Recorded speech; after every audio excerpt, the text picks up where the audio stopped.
La vie est une suite constante d'expériences. Plus on en fait, mieux c'est. Nous sommes Selma et Swazik de Séraphin.légal. Avec Parole de juriste, nous vous proposons de décortiquer pour vous les parcours de juristes d'entreprises inspirants. Ils vous partageront leurs réussites, leurs échecs, leurs doutes et tous les conseils utiles aux nouvelles générations de juristes. Notre objectif, vous mettre à disposition toutes les recettes pour progresser dans votre carrière de manière concrète. Bonne écoute!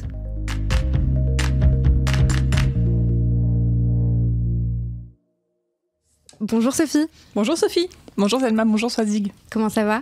Très bien. On est très contente de t'avoir avec nous aujourd'hui. C'est très particulier de t'avoir en plus parce que tu es une fidèle auditrice. Depuis le départ, tu nous suis sur les podcasts. C'est vrai. Un soutien de la première heure. Donc merci. Ouais, merci. Et je trouve ça génial le soutien que tu nous apportes en nous faisant des retours sur les épisodes. C'est hyper stimulant, c'est hyper motivant. Donc on est encore davantage ravie de te recevoir aujourd'hui. C'est un grand plaisir, en plus en studio. Donc c'est plutôt cool. Je te propose de te présenter de la manière dont tu le souhaites. Qui tu es, ce que tu fais, ce qui te plaît. Ok, avant de commencer, je voulais d'abord encore renouveler mes félicitations pour le podcast et pour l'initiative, parce que j'aime beaucoup le format podcast, donc ça me parle beaucoup. C'est quelque chose, qu'il n'y avait pas un podcast pour les juristes, donc je trouve ça très chouette et je suis ravie de participer. Voilà. Alors pour me présenter, donc je suis Sophie, j'ai 35 ans, j'habite à Paris et je suis originaire du plus beau département de France, en toute objectivité. Donc après la Bretagne, voilà. Déjà. Donc là, je fais un petit suspense. Mais quel est-il ? Donc c'est la Lozère. Donc c'est dans le sud de la France, c'est dans le Languedoc-Roussillon. Et donc dans la vie, je travaille chez Fnac Darty et je suis responsable juridique au sein de la direction juridique du groupe. Je suis arrivée il y a 6 ans et demi environ, et auparavant j'étais chez Conforama en tant que juriste consommation, concurrence, distribution. Ok, même poste que tu occupes aujourd'hui parce que tu es responsable juridique aussi, concurrence et... Alors, pas tout à fait. Enfin, c'est pas... Pardon. Non, c'est trop... Non, pas... Enfin, oui, il y a une partie qui effectivement est dans mon périmètre aujourd'hui, et voilà, il y a des choses sur lesquelles je travaillais auparavant et sur lesquelles je travaillais plus, et d'autres où c'est des nouveaux périmètres. Ok. Ce qui te permet de te stimuler aussi, de voir autre chose. Oui. C'est aussi une des raisons pour lesquelles on change. Tout à fait. Mais qu'est-ce que tu fais à Paris ? Tu laisses tomber le beau temps du sud, la chaleur. Le beau temps, les grands espaces, la campagne. Les gens qui sourient. Qu'est-ce que tu fais là ? Pourquoi ? Qu'est-ce que je fais là ? Ça fait maintenant 11 ans, je pense, que je suis là. Et à l'origine, je suis venue pour le travail. Ouais. Voilà. Ok. Et qu'est-ce que tu voulais faire quand tu étais enfant ?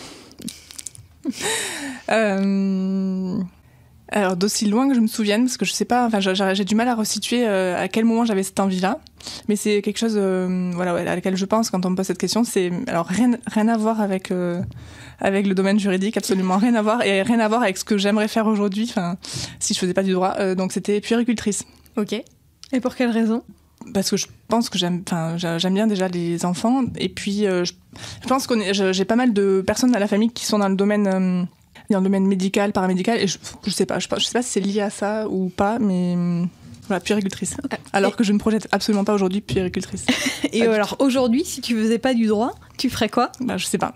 Du droit. Du droit. On peut faire du droit. Je suis bien dans ce que droit. je fais aujourd'hui. Ouais. Je sais pas si je le ferai toujours, mais aujourd'hui ça me convient. Ouais. Et justement, en parlant de droit, tu as nécessairement eu des expériences en stage. Et justement, après avoir visité ton profil, j'ai pas retrouvé tes expériences en stage. Est-ce que tu pourrais nous en parler éventuellement ? Oui. Alors j'ai commencé en licence, en 3e année de licence, à faire un tout petit stage d'observation dans un cabinet d'avocat. Donc c'était vraiment 15 jours dans un petit cabinet lozérien justement, pour voir un petit peu concrètement comment ça se passait du côté professionnel pour un avocat. Ensuite, c'est vrai que j'ai pas tout noté sur LinkedIn sur mon profil. Ensuite, j'ai fait un stage pareil d'observation d'1 mois, cette fois-ci en cabinet toujours, mais là c'était un cabinet à Montpellier. Quand j'étais en M1 donc. Ensuite en Master 2, donc j'ai fait un stage dans un service juridique dans le domaine des assurances. Et ensuite, le meilleur pour la fin, donc c'était un stage chez Conforama. Donc je suis rentrée effectivement pour un stage de 6 mois chez Conforama. Et qu'est-ce qui t'a le marqué dans toutes ces expériences-là? Est-ce que tu retiens un truc en particulier, que ce soit un dossier, une relation, une personne qui t'a marqué C'est vrai que le stage le plus marquant, c'est chez Conforama, parce que c'était vraiment la première fois où je découvrais vraiment le métier de juriste d'entreprise, parce que je le connaissais pas, jusque-là, je connaissais le nom, etc., mais j'avais pas vu concrètement ce que faisait un juriste d'entreprise. Donc ça a été la découverte, la découverte de l'entreprise, la découverte du métier de juriste d'entreprise, le fait de découvrir comment fonctionne une entreprise, comment ils organisent une entreprise. Donc quand on arrive là pour la première fois, c'est hyper enrichissant et c'est chouette de découvrir tout ça. Et c'est vrai qu'en arrivant chez Conforama, en plus, j'ai eu la chance, au-delà effectivement de découvrir le milieu de l'entreprise et de découvrir le métier de juriste. J'ai eu la chance en plus de rencontrer, de travailler aux côtés de mon maître de stage qui était vraiment quelqu'un de passionné et passionnant. Tu peux citer son nom? Il s'appelle, c'est Arnaud Joubert. Arnaud Joubert, ok. S'il nous écoute, merci Arnaud Joubert d'avoir accompagné Sophie pendant son stage. Et c'est à ce moment-là que tu t'es dit, chez Conforama, le métier de juriste d'entreprise, c'est pour moi. Oui, qu'est-ce qui a déclenché en fait? C'était quoi le déclic? C'était la découverte d'un métier, le fait que tu étais en symbiose avec l'équipe et que ça se passait bien? En fait, en arrivant du coup effectivement chez Conforama, comme j'ai travaillé sur des domaines que j'avais étudiés dans le cadre de mon master 2, parce que j'ai fait un master 2 à Montpellier, parcours droit de l'entreprise, droit de la consommation et de la concurrence, où c'était des matières déjà qui, moi, en master 2, m'ont beaucoup parlé. En fait, le droit économique, ça m'a beaucoup plu quand je suis arrivée en master 2. Mes études se sont bien passées, mais j'avais pas trouvé un intérêt incroyable dans les différentes matières que j'avais pu voir, notamment les premières années. Alors qu'un master 2 avec le droit économique, ça m'a beaucoup plu. Et donc là, c'était effectivement le fait de pouvoir mettre en pratique finalement tout ce que j'avais pu voir à la fac. Donc c'était intéressant de voir vraiment concrètement comment on applique le droit en entreprise. Donc tu es originaire de la Lozère. Oui. De quelle ville exactement? Je suis originaire d'un village pas loin de Mende. Ok. Et Mende, c'est le chef-lieu, mais c'est tout petit. Et donc, tu as fait tes études et tes stages dans des villes qui sont donc différentes. Tu as quitté ta ville. Oui, en fait, tout à fait. À 18 ans, du coup, en Lozère, il n'y a pas de fac de droit. Okay. Donc, j'avais le choix. Effectivement, globalement, les étudiants qui veulent partir dans des écoles supérieures de type université ou grandes écoles partent ailleurs et majoritairement soit à Clermont-Ferrand, soit à Montpellier. Et donc moi, quand j'ai choisi Clermont-Ferrand, donc j'ai fait mes 3 premières années de droit à Clermont-Ferrand. Et pourquoi Clermont par rapport à Montpellier? Ou ailleurs, d'ailleurs? Alors ça, c'est un peu nul comme réponse, donc il faut la couper. Non, on va pas la couper. C'est une question de facilité d'accès. C'était plus accessible d'aller à Clermont-Ferrand. Grâce au train. Parce que c'était mieux desservi. Voilà. Et voilà. Donc c'est une réponse un peu... Grâce à la SNCF. Et oui, non, moi c'est important quand même. C'est une réponse pragmatique. Ça compte aussi. Hein. Ouais. Ça me paraît logique également. Et quand tu as quitté, donc, tu quittes ton domicile familial donc à 18 ans, tu t'installes du coup à Clermont, tu te retrouves un peu seule, même si pas très loin de ta famille quand même, mais quand même seule à mener cette vie d'étudiante en fac de droit. Est-ce que t'as des souvenirs de cette période où t'étais en fac un peu à distance de ta famille? Comment t'as vécu cette période-là? Est-ce que t'as ressenti des difficultés du fait d'être un peu loin de ta famille, ou est-ce qu'au contraire ça t'a permis de t'épanouir et de découvrir? Je me suis tout de suite adaptée au nouvel environnement, à la fac. Alors c'est vrai que les partiels sont arrivés très vite. Les premiers partiels sont arrivés très vite. C'est vrai que il a fallu du coup travailler dans un temps record parce que j'avais pas réalisé que ça allait arriver si vite. En tout cas sur le tout début, parce que c'était vraiment le tout nouveau. Et non, je me suis très bien adaptée. C'était très sympa. J'ai tout de suite rencontré les personnes que j'ai rencontrées le premier jour sur les bancs de la fac de droit. Ouais. Alors le hasard a bien fait les choses, c'est que c'est resté du coup pendant mes 3 années que j'ai passées à Clermont, du coup mes plus proches amis et encore aujourd'hui on est en contact, donc c'est chouette. Et pourquoi t'as choisi le droit? Tu te souviens ou pas? Non. Ouais. Franchement, je sais pas. Je sais que j'ai eu envie de faire du droit quand j'étais au lycée. Parce que tu voulais être journaliste, parce que tu voulais être avocate. Non, je sais pas pourquoi le droit m'a attirée. En fait, voilà, j'aimais bien effectivement les métiers qu'on connaît classiquement dans le droit, qui sont juges, avocats, parce qu'on les voit. Enfin voilà, c'est des métiers qui sont quand même connus. On les voit, ils sont quand même bien représentés. Contrairement aux juristes d'entreprise. Contrairement aux juristes d'entreprise. Voilà, mais non, je sais pas pourquoi je suis allée vers. C'était quelque chose qui m'attirait, mais je sais pas pourquoi. Et t'avais pas de rôle modèle, de personnes dans ta famille qui exerçaient la profession? Pas du tout. Ouais. Ok. Et en 2008, tu décroches ton Master 2 en droit de l'entreprise, spécialité droit de la concurrence et de la consommation. Oui. Donc tu l'as en poche et tu arrives sur le marché de l'emploi. Il me semble, on en discutait juste avant, tu as effectué tes études dans le sud à Clermont, à Montpellier. Et là, tu travailles donc à Paris depuis le départ. Tu nous disais que tu t'étais déplacée sur Paris justement pour le travail. Est-ce que tu t'es dit justement à ce moment-là, c'est une nécessité de me déplacer à Paris pour trouver un emploi? Ou est-ce que c'était juste le fait de vivre à Paris qui t'intéressait au-delà des raisons professionnelles? Alors je sais qu'effectivement quand je cherchais, quand je suis rentrée sur la vie active, j'ai cherché un nouveau stage parce que il fallait, je pense, en passer par là pour avant de trouver un emploi. Et de mémoire, il y avait vraiment. Les offres, elles étaient à Paris. Il y avait vraiment, énormément d'offres. Il y avait beaucoup d'offres, en tout cas de stages. Il y avait beaucoup d'offres de stages. Et en même temps, ça me dérangeait pas de venir à Paris. J'avais pas mal de copains du master 2 qui étaient pareil, qui s'étaient installés à Paris pour leur premier boulot. Donc, c'était quelque chose de logique, normal, c'était pas. Moi, je suis venue aussi sur Paris pour trouver un stage et ensuite trouver un emploi. Justement, est-ce que tu peux nous parler de comment se sont passées tes premières recherches pour ton premier emploi et comment tu l'as décroché? Alors en fait, les premières, la première fois où vraiment j'ai cherché un travail, donc en l'occurrence c'était surtout un stage parce que j'avais quand même plus de chances de trouver un stage pour débuter un emploi, sachant que j'avais fait uniquement un stage en M2. J'ai cherché, j'étais tous les jours sur le village de la justice, je postulais à toutes les annonces qui me plaisaient. Ça me rappelle des souvenirs. C'est ça. Parce qu'à l'époque, il n'y avait pas LinkedIn, il n'y avait pas, c'était vraiment, surtout pour chercher des stages et des postes de junior, le village de la justice, c'est vraiment, c'est encore le cas aujourd'hui. Ouais, c'est encore le cas. Bravo à leur travail. C'était vraiment là où il y avait vraiment toutes les offres, donc je postulais aux offres qui me plaisaient. Il y avait quand même, j'avais de la chance parce qu'en stage il y avait quand même pas mal d'offres. Et donc j'ai postulé chez Conforama et ça a été la première entreprise qui m'a appelée pour passer un entretien, donc j'ai pris le train. J'ai fait un aller-retour du coup Montpellier-Paris parce qu'à l'époque j'étais à Montpellier et donc j'ai passé mon entretien. Premier entretien, le premier vrai entretien que j'ai passé du coup de ma carrière.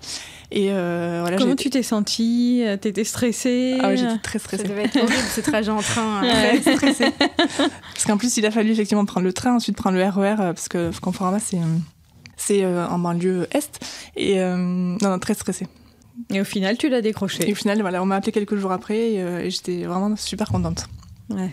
Bravo. Et du coup, après quasiment 6 ans chez Conforama, tu décides de rejoindre Fnac, parce qu'à l'époque, c'était encore Fnac, tout simplement, en 2015, donc avant la fusion avec Darty.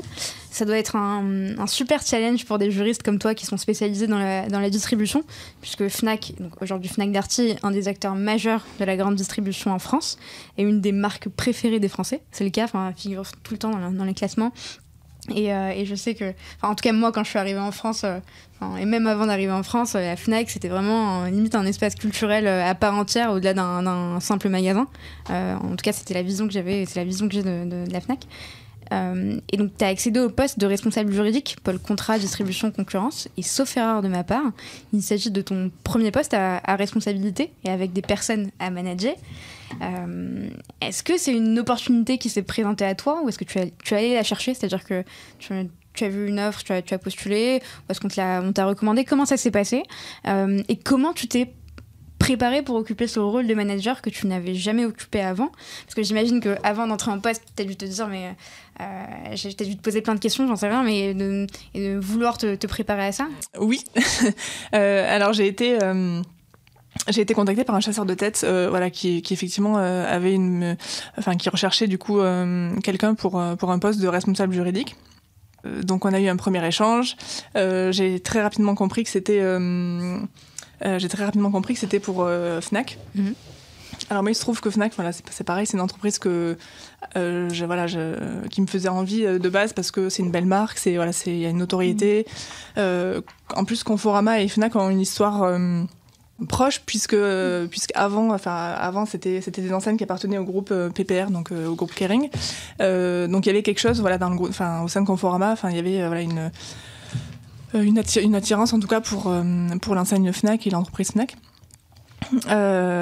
Donc j'ai passé des entretiens et plus les entretiens plus le processus de recrutement avançait et plus j'étais motivée, emballée, j'étais à fond.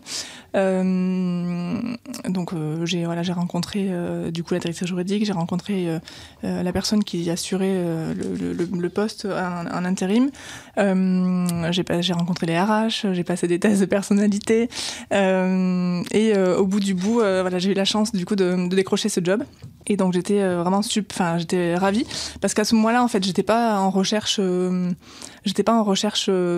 travail, je cherchais pas, mais j'avais envie c'est assez paradoxal ce que je vais dire, mais j'avais envie de changement. Mm-hmm. J'avais envie de changement, j'avais envie de faire, j'avais envie de changement. Et mais je savais pas quoi en fait, je me voyais pas en fait aller dans une autre entreprise pour faire la même chose.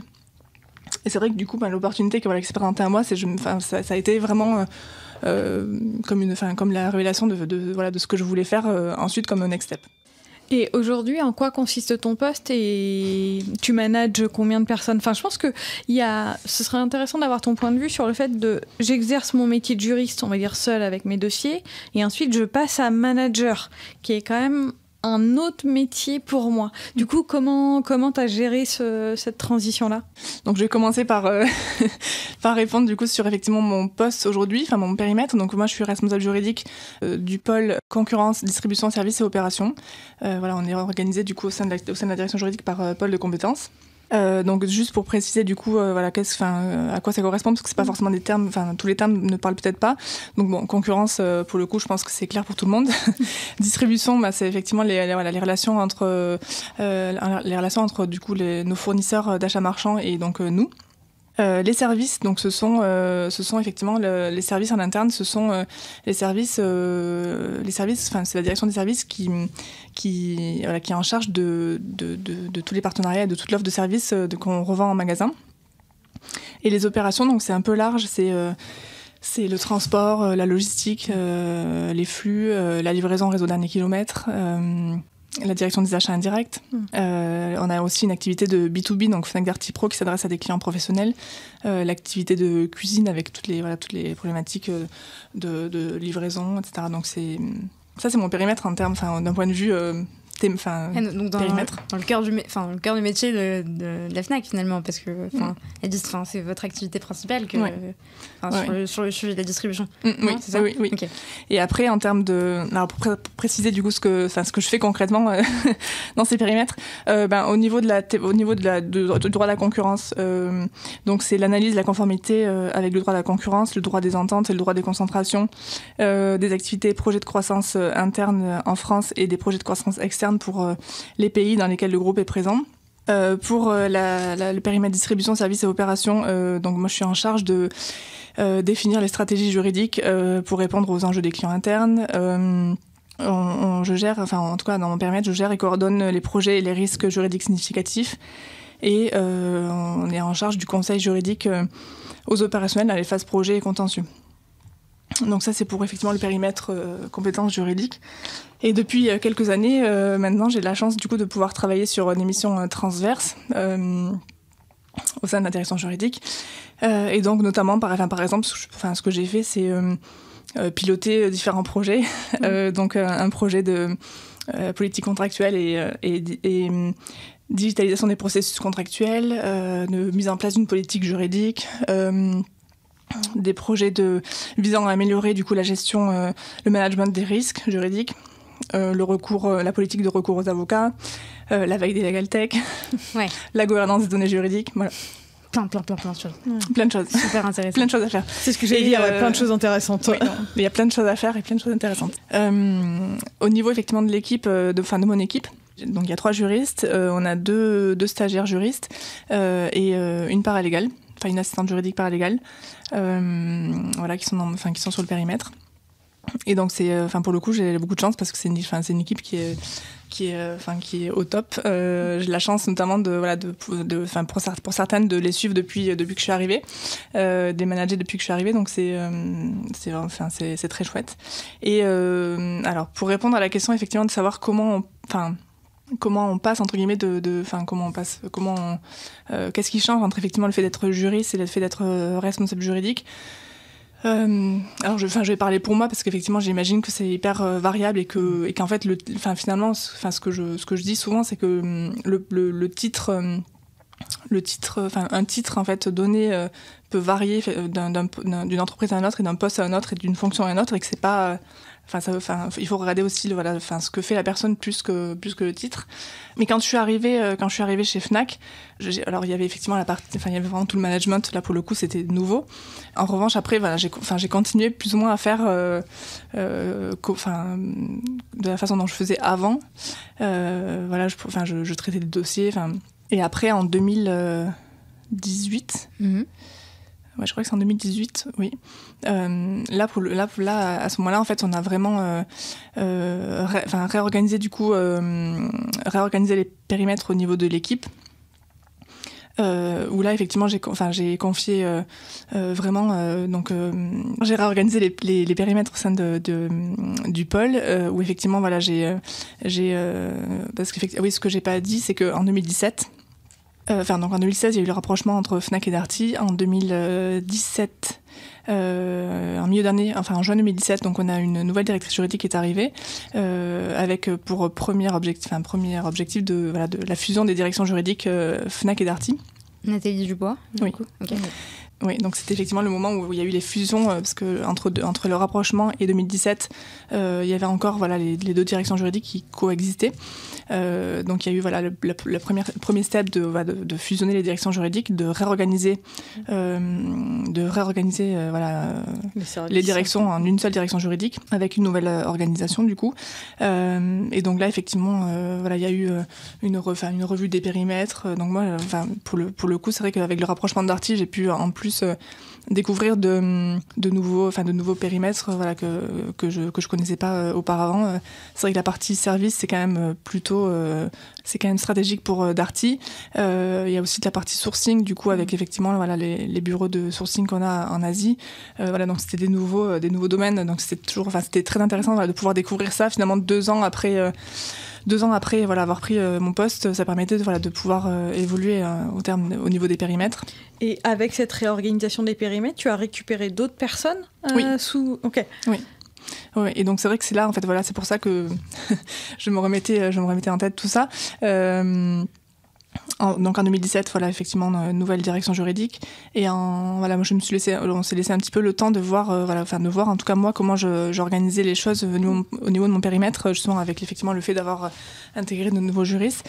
Et donc en 2018, j'ai réorganisé du coup le périmètre où effectivement j'ai confié, la partie distribution du coup à une juriste avec effectivement le fait effectivement que l'idée c'était que les 2 juristes en tout cas à qui j'ai confié chacun des périmètres puissent évoluer, puissent manager chacune leur périmètre, puissent prendre beaucoup de que ce soit pas que qu'elles prennent de la verticalité sur le périmètre et qu'elles managent vraiment ce qu'elles font. Et ça n'a pas été trop dur d'apprendre à déléguer, parce que c'est ça qui est compliqué quand on devient manager. Je sais pas si tu as suivi une formation ou pas, et puis lâcher des dossiers qu'on aime bien, c'est pas toujours évident. Oui. Alors j'avais suivi des formations de management juste après, quelques mois après être arrivée chez Fnac.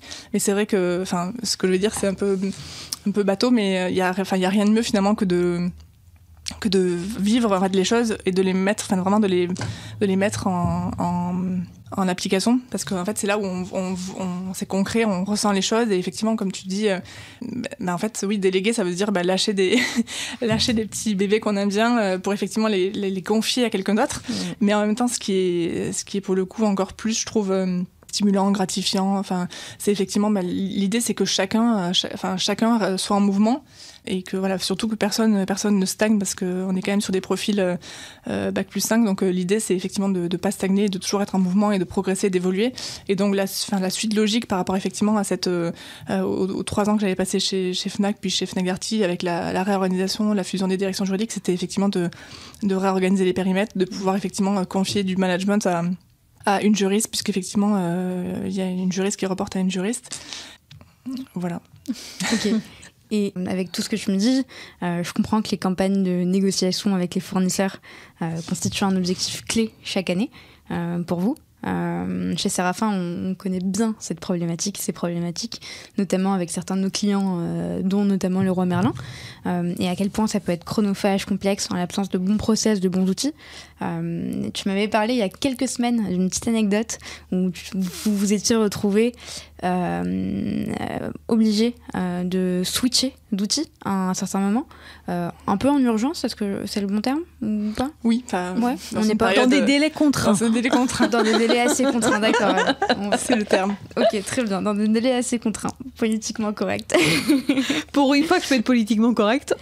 Est-ce que tu peux nous parler de cette période et nous raconter comment vous avez dû gérer ça en équipe ? Alors effectivement, ce que je vais préciser déjà avant de commencer, c'est effectivement que, comme tu dis, c'est un processus contractuel qui est clé, parce que c'est le processus lié à notre secteur d'activité, avec effectivement, pour ceux qui connaissent pas bien le secteur de la distribution, de la grande distribution, c'est effectivement le fait de devoir négocier chaque année des conditions commerciales et les formaliser dans une convention cadre, une convention unique. Donc effectivement, ça signifie de devoir signer un contrat avec chacun de nos fournisseurs, donc on en a quand même beaucoup des fournisseurs. Donc effectivement, quand moi je suis arrivée chez Fnac, j'ai eu la chance effectivement de travailler sur ce processus-là qui était déjà très mature, digitalisé et délégué aux opérationnels avec la génération de contrats.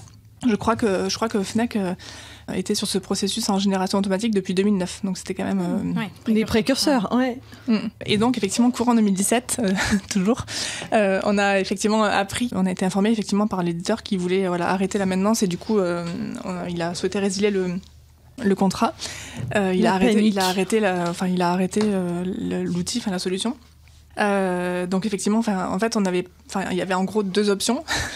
Une qui était inenvisageable, c'est effectivement, la première c'était de trouver un nouvel outil. La deuxième c'était de faire sans, et donc de faire en Word. Et c'était absolument pas possible vu les volumes contractuels et vu les volumes contractuels. Tu peux citer des chiffres, tu peux citer ces chiffres. Un ordre d'idée en tout cas. Oui. Au niveau des conventions cadres, il y en a environ 800. Par an. Ouais. Et après, tout au long de l'année, on signe des contrats d'application. Et donc là, il y en a, à la louche, pareil, il y en a environ 4000. Ouais. Donc effectivement, la mise en place d'un nouvel outil était impérative. Pour effectivement pouvoir garder la même rigueur contractuelle et maintenir l'efficacité du processus de contractualisation, parce qu'effectivement, ce que j'ai pas précisé, c'est que au-delà du fait qu'on est contraint de négocier et signer chaque année, on est également contraint en termes de calendrier, parce qu'effectivement, on doit signer ces contrats au plus tard le 1er mars. Donc l'objectif, c'était de mettre en place effectivement pour les négociations 2018 un outil commun à Fnac et Darty, donc un outil qui permettait de toujours générer et stocker les contrats marchands. Et donc en même temps, ça permettait de pouvoir justement de pouvoir s'aligner sur une politique commerciale unique Fnac Darty. On avait quand même une deadline effectivement contrainte, puisque il fallait que l'outil soit prêt et disponible au plus tard en fin d'année. Pour pouvoir effectivement être utilisé pour la campagne de négociation 2018. Donc le planning était très court. On a lancé le kick-off du projet fin juin. Ah ouais. Oui. En juillet. Le kick-off en interne ou le kick-off avec le nouveau prestataire ? Non, en interne. En interne, oui. En interne. En juillet, on a lancé les ateliers métiers et d'OSI et on a réalisé le cahier des charges qu'on a communiqué à deux éditeurs. en août, on a analysé et évalué les retours des éditeurs. En septembre, on a fait un POC. Et ensuite, je crois que le choix s'est fait. Je crois que la validation de l'éditeur s'est faite fin septembre et on est passé en comité d'investissement parce que c'est le process interne fin septembre. Et donc, il nous restait 3 mois pour les phases de conception, de développement spécifique parce qu'il y avait beaucoup de. Malheureusement, on n'a pas pu prendre un outil sur étagère parce que. Ces contrats-là qu'on génère, il y a beaucoup de saisies de ce qu'on appelle les plans d'affaires, qui sont des tableaux du coup qui figurent à la fin du contrat, et en fonction de ce qui est saisi, ça implique beaucoup de questions, il y a des clauses qui apparaissent, des clauses qui se complètent, donc c'est relativement complexe et donc il fallait absolument, malheureusement beaucoup de développement. Donc après, il y avait la phase, comme tous les projets, la recette. On avait aussi identifié le fait de devoir reprendre les données historiques sur 1 an pour ensuite, en fait, quand les acheteurs et l'équipe qui saisissent les contrats puissent finalement, c'est ce qu'on appelle, on a la duplication, qu'elles aient plus qu'à dupliquer. Et pas à tout ressaisir, et à corriger du coup ce qui est changé. Donc il y avait cette reprise des données, la rédaction de nouveaux processus, la conduite du changement, les formations, communication. Voilà, donc ça s'est fait entre octobre et décembre. Non mais même juillet et août, ça devait être... C'est quand même là où les gens prennent globalement leurs vacances, donc ça devait être super pratique pour évaluer les offres et Alors on a été accompagnés par une AMOA pour effectivement piloter ce projet parce que c'est quand même malgré tout un projet transverse puisque il y a le juridique qui est forcément impliqué, il y a la DOSI parce que forcément c'est un outil qui est ensuite géré par la DOSI. La DOSI c'est quoi ? Ah pardon, c'est la direction de l'organisation des systèmes d'information. D'accord, pardon. L'IT. Oui. La DSI, c'est la DSI. D'accord, pardon. Il y a également la direction commerciale qui était concernée et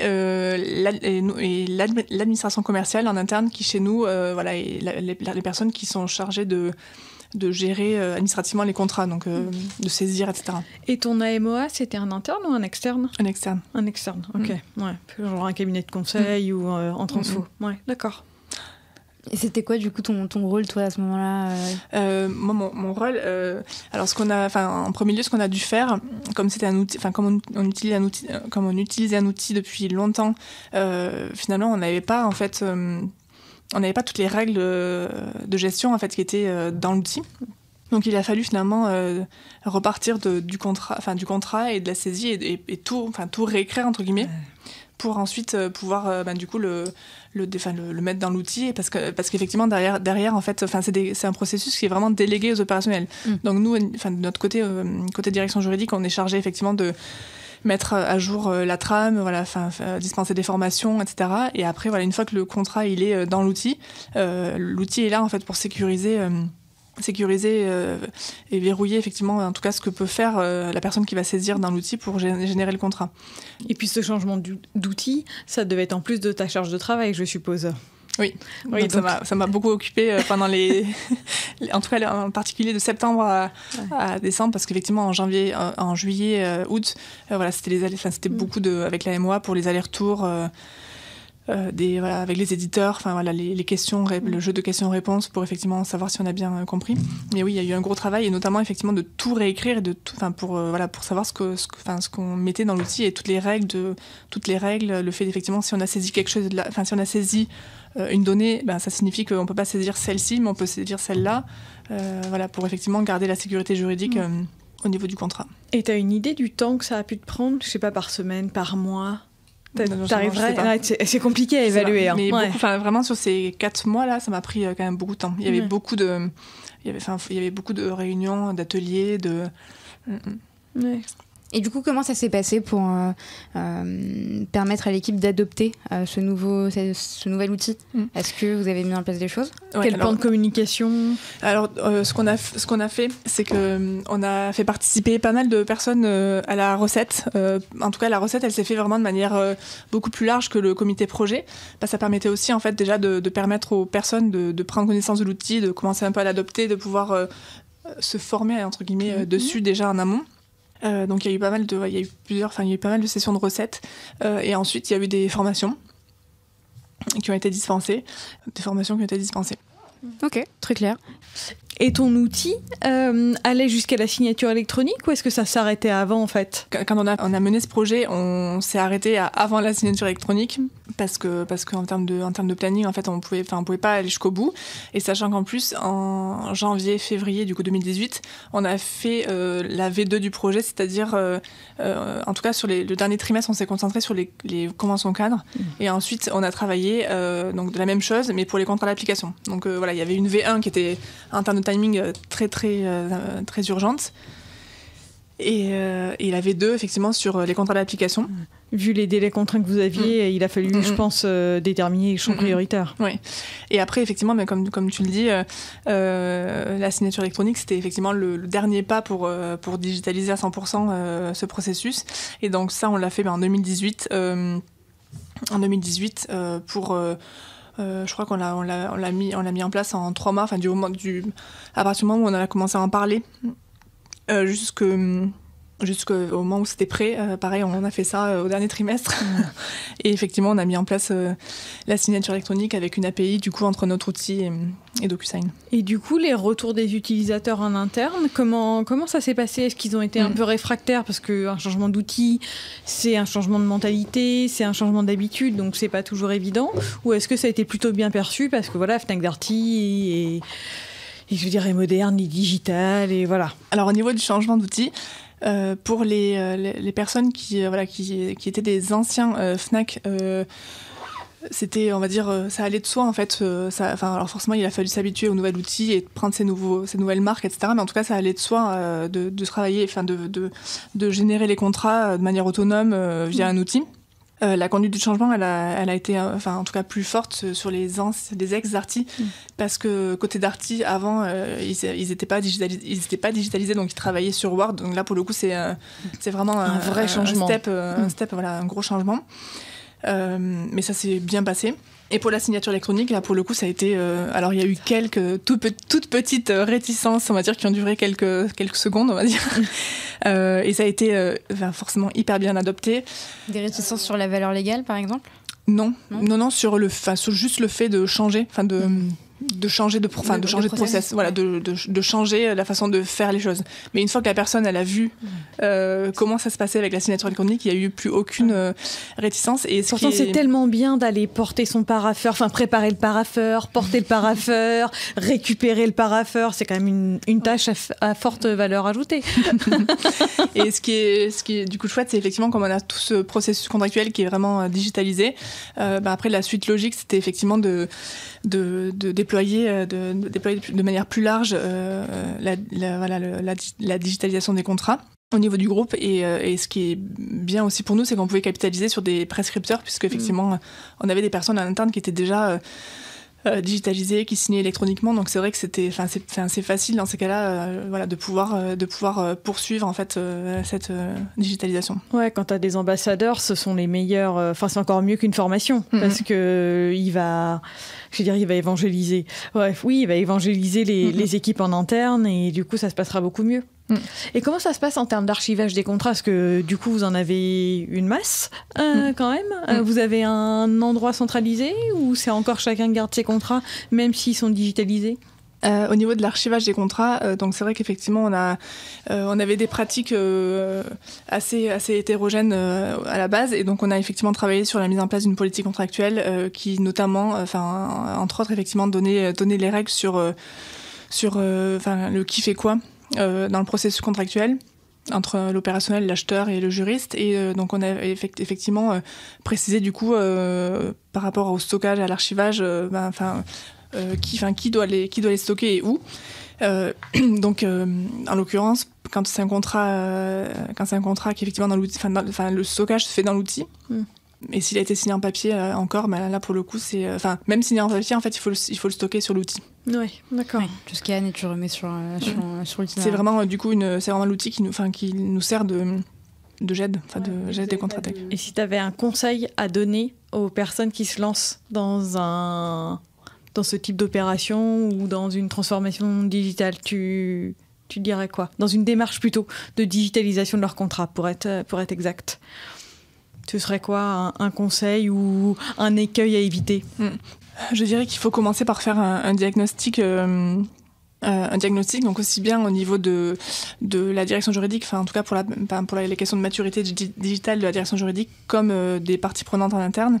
Il faut vraiment mettre tout à plat parce que voilà, c'est un processus qui concerne tout le monde dans l'entreprise. Enfin les contrats, c'est ce qui concerne tout le monde et donc ce qui est important, c'est effectivement de faire un état des lieux de ce qui va bien, ce qui va moins bien, de ce qui marche pas, et pour effectivement pouvoir justement le traiter et ensuite parce que l'idée c'est quand même de mener un projet qui recueille l'adhésion de toutes les parties prenantes. C'est collaboratif, c'est très important effectivement d'embarquer tout le monde, et en premier lieu les juristes, parce que c'est un changement avant tout, même si c'est du digital, c'est un changement humain avant tout. C'est l'humain qui le porte, donc il faut que les personnes y croient et soient embarquées pour effectivement que ça marche. Et la prochaine étape, encore une fois, sans trahir de secret, dans tout ce qui est digitalisation, pour l'instant, vous restez là-dessus, ou est-ce que vous envisagez autre chose? Alors pour l'instant, on reste là-dessus parce qu'il y a encore du travail à faire, parce que la roadmap est quand même conséquente. Mais en tout cas, une chose est sûre, effectivement, c'est que quand on se met dans des dynamiques comme ça, effectivement, de transformation, et c'est du coup après c'est une amélioration continue. On peut pas revenir entre guillemets en arrière, et en fait c'est des réflexes et un mindset qu'on prend et qu'on perpétue. Et après, on peut très bien l'appliquer à effectivement un projet ou quelque chose de conséquent, comme en fait finalement revoir un processus métier. C'est quelque chose qu'on applique du coup à tout. Et là, on a vu peut-être le côté, on va dire, B2B, mais Fnac Darty a récemment publié son plan stratégique Everyday pour, de ce que j'ai pu comprendre, mais pour révolutionner la place qu'occupe le conseil, la durabilité et le service au cœur du quotidien donc de ses clients. Du coup, on est plutôt côté B2C. Est-ce que tu peux nous dire en quoi consiste ce plan et comment justement la direction juridique s'inscrit? C'est vrai qu'aujourd'hui, effectivement, les directions juridiques sont toujours une fonction support dans l'entreprise, mais c'est aussi une fonction business qui permet à l'entreprise de réaliser sa stratégie. Donc, de mon point de vue, une direction juridique, elle doit être alignée avec la stratégie de l'entreprise, et effectivement, quand il y a un nouveau plan stratégique qui est publié, là en l'occurrence, effectivement, le nôtre est prévu pour les 5 prochaines années. On se doit effectivement de s'inscrire dedans et de participer activement au processus de création de valeur pour se positionner effectivement sur les différents objectifs stratégiques du groupe. On doit réfléchir effectivement notamment à comment on s'organise, les besoins du business model, comment l'entreprise fait sa croissance, pour effectivement pouvoir être structuré en fonction justement des enjeux stratégiques, et avoir les budgets conséquents. Avoir les budgets, et puis ensuite effectivement expliquer comment la direction juridique va contribuer à ce plan stratégique sur les prochaines années. Est-ce que pour toi, la transformation digitale fait partie de l'offre de service qu'une direction juridique doit proposer en interne, ou est-ce que tu sépares un peu ces deux projets? Comment tu vois les choses? Pour moi, en fait, l'offre, le digital en tout cas, l'intérêt du digital finalement, c'est effectivement de permettre aux juristes de gagner du temps et de se recentrer sur du coup sa valeur ajoutée, et de travailler en particulier sur les tâches à forte valeur ajoutée. Parce que tout ce que fait le digital, normalement, c'est effectivement des tâches à faible valeur ajoutée, des choses qui peuvent s'automatiser. Et donc, l'objectif, c'est effectivement, en tout cas, que le juriste puisse se dégager du temps dans son travail pour effectivement se concentrer sur des problématiques complexes, sur l'ingénierie juridique. Sans qu'il ait l'impression qu'on lui prenne son travail, ou que l'outil lui prend son travail. Oui, tout à fait. Tout à fait. Et c'est vrai que une fois effectivement qu'on a ces réflexions sur la valeur ajoutée, savoir effectivement que chacun dans l'organisation doit être à sa place par rapport effectivement à sa valeur ajoutée, et en tout cas se concentrer vraiment là-dessus en tant que juriste. Ça permet effectivement ensuite nous c'est notre leitmotiv, je pense, la valeur ajoutée des juristes, et l'objectif c'est effectivement de se débarrasser des tâches qui sont pas créatrices de valeur, et se concentrer sur les opérations complexes et stratégiques. Mais ça demande d'avoir un certain recul aussi sur ce qu'on fait. Oui, mais en fait oui, effectivement il faut prendre du recul sur ça. Donc après ça peut s'organiser effectivement effectivement, soit effectivement on peut avoir cette réflexion de manière globale au sein de la direction juridique, soit effectivement on peut faire des ateliers par pôle. Et donc nous effectivement on avait utilisé, je sais pas si vous connaissez, mais c'est la stratégie des push. Non, je connais pas. Voilà, c'est le cabinet Day One qui du coup qui nous Olivier Chaduto qui nous avait parlé. Et effectivement, en fait, c'est des outils finalement qui aident à se questionner sur effectivement l'ensemble de. Donc, si on veut faire l'exercice de manière complète, il faut effectivement lister. Recenser toutes les tâches, et ensuite voir effectivement en tout cas ce qu'on doit arrêter de faire. Parce qu'effectivement, il y a des tâches, donc c'est le stop it. Voilà, c'est pas utile, c'est pas nécessaire. On le faisait avant, mais on décide d'arrêter parce qu'il n'y a pas un intérêt. Il y a le push down, donc effectivement, c'est qu'est-ce qu'on peut confier comme tâche à une paralégale, à un juriste junior, à un stagiaire. Voilà, donc c'est savoir effectivement qui fait quoi au sein de l'organisation. Le push away, donc ça, effectivement, c'est ce qu'on peut faire par le client interne. Et donc là, dans cette logique-là, c'est pas le principe, c'est pas de lui alourdir finalement ses tâches, mais au contraire de lui donner de l'autonomie en fait en faisant des choses qu'il peut faire seul.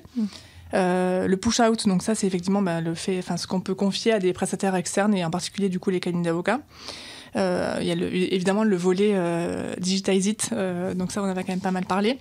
Et après le pull-in, parce que du coup effectivement une fois qu'on a fait ce classement de toutes les tâches, on se rend compte finalement que normalement on a quand même récupéré de la bande passante du temps.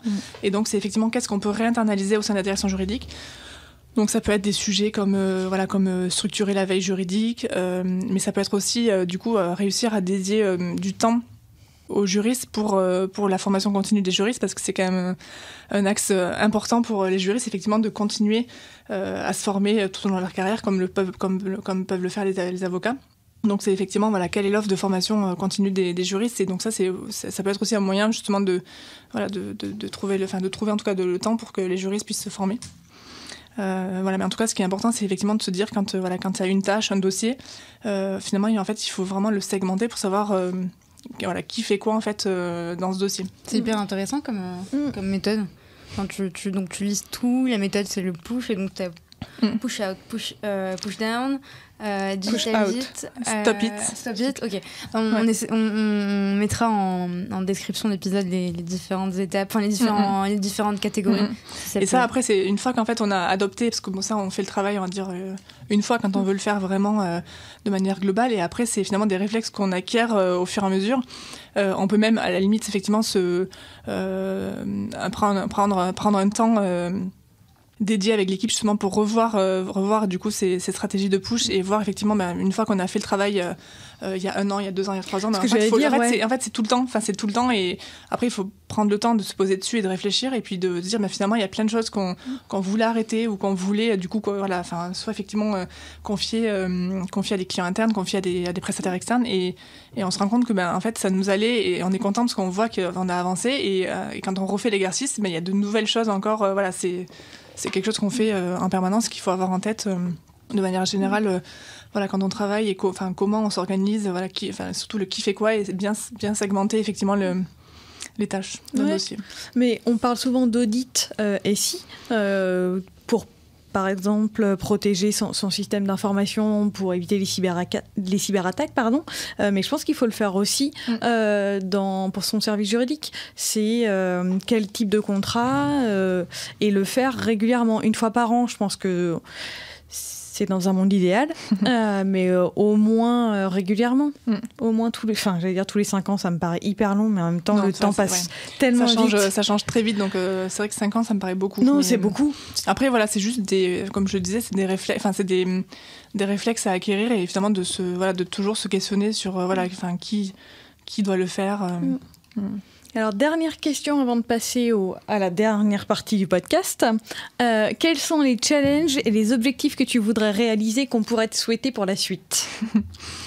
Alors moi, je ne suis pas quelqu'un qui fait des plans de carrière. Donc ce que je vais dire, c'est effectivement des choses, on va dire, simples, mais qui sont importantes pour moi. C'est effectivement le fait de continuer à faire ce que j'aime, de me faire plaisir, de monter en compétences, d'être en mouvement, d'évoluer, de sortir de ma zone de confort, d'avoir de nouveaux challenges. Voilà. C'est déjà pas mal. C'est même très très bien. Ça reste un plan de carrière, hein, de vouloir évoluer. Oui. Ouais. Non, mais hyper intéressant. Dernière partie du podcast. Donc, je vais te poser 4 questions et je vais te demander 4 réponses du tac au tac. Donc, tiens-toi prête avec ton buzzer, comme ça, sur cette position. Est-ce que tu es prête ? Oui. Ok, trop bien. Si tu devais révolutionner un processus métier, quel serait-il ? Alors, je ne sais pas exactement si on peut le classer dans le processus métier, mais j'en parle quand même parce que je pense que c'est très important. C'est la reconnaissance de la confidentialité des avis des juristes d'entreprise qui est pour moi très importante parce qu'effectivement actuellement on peut écrire des emails, donner des avis en interne qui peuvent ensuite être constitués comme étant un soupçon, une preuve, une infraction, parce qu'effectivement c'est très important pour protéger du coup les juristes, les entreprises et pour la compétitivité du droit français. Ok. C'est un sujet d'actualité en plus. Tout à fait. Ok, tout à fait. Super intéressant. Deuxième question, quel est ton conseil numéro 1 pour bien collaborer avec ses clients internes ? Numéro 1, c'est dur parce qu'en fait j'ai envie d'en dire plusieurs. Tu peux, vas-y. Je vais tricher. Bon, il y a bien sûr effectivement le fait d'être disponible, réactif, d'avoir le sens du service. Bon, tout ça c'est effectivement des essentiels mais que tout le monde connaît. Mais pour moi, ce qui peut vraiment faire... la différence, c'est effectivement le fait d'être créatif, d'apporter la capacité à apporter des solutions et pas apporter une solution, deux solutions, c'est vraiment en apporter plein. Parce que ce qui est finalement intéressant dans notre métier, effectivement, c'est notre rôle de business partner et le fait effectivement de construire, d'échanger et de construire ensemble avec un opérationnel une solution, une idée, pour aboutir sur le projet, sur quelque chose.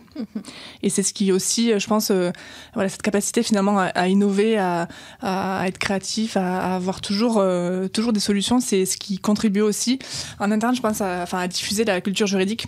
Parce qu'effectivement, c'est important en tout cas de pouvoir vraiment apporter des solutions. Ok. Troisième question, on en a parlé un peu au niveau contract management. Quels outils utilisez-vous au sein de la direction juridique ? Alors effectivement, on utilise des outils pour la gestion des contrats, donc aussi bien la génération que le stockage et donc la signature électronique. On utilise la suite Office. Alors c'est comme beaucoup d'entreprises, hein, on a la suite Office. Donc nous, on travaille à Microsoft et je trouve qu'on peut faire beaucoup de choses avec Microsoft. Donc il y a évidemment les outils qu'on connaît tous, donc Excel et PowerPoint. Et donc on peut faire plein de choses avec Excel et notamment des tableaux très très pointus pour effectivement des suivis budgétaires ou autres. PowerPoint parce que c'est très important de communiquer sur des slides et surtout que PowerPoint est en train de pas mal évoluer et on peut faire plein de choses. On s'approche pas mal de Canva, etc.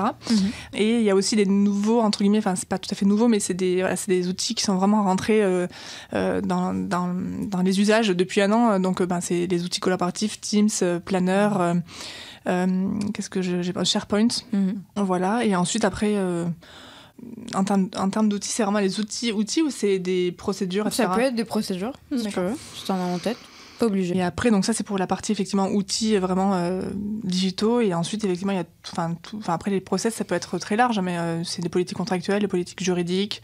Donc, on utilise aussi Doctrine. Ok. Super. Très clair. Dernière et quatrième question. Encore une fois, ma question préférée. Si tu devais donner un conseil aux nouvelles générations de juristes qui souhaitent progresser dans leur carrière, quel serait-il ? Alors je dirais oser. Ok. Oser parce que il faut pas. Même si on a peur, il faut. Moi je fonctionne beaucoup, on va dire, avec mon ventre, mes tripes, et c'est vrai que souvent quand j'ai peur, c'est qu'il y a quand même quelque chose en fait derrière qui va être chouette. Donc il faut vraiment oser, il faut sortir de sa zone de confort et travailler, être à fond. Ok. C'est pas le premier invité qui nous dit qu'il faut oser, en fait. C'est vrai. C'est un terme qui revient très souvent. Ouais, et travailler dur, travailler fort, se donner à fond. Moi, je te remercie d'être sortie de ta zone de confort aujourd'hui, Sophie, vraiment.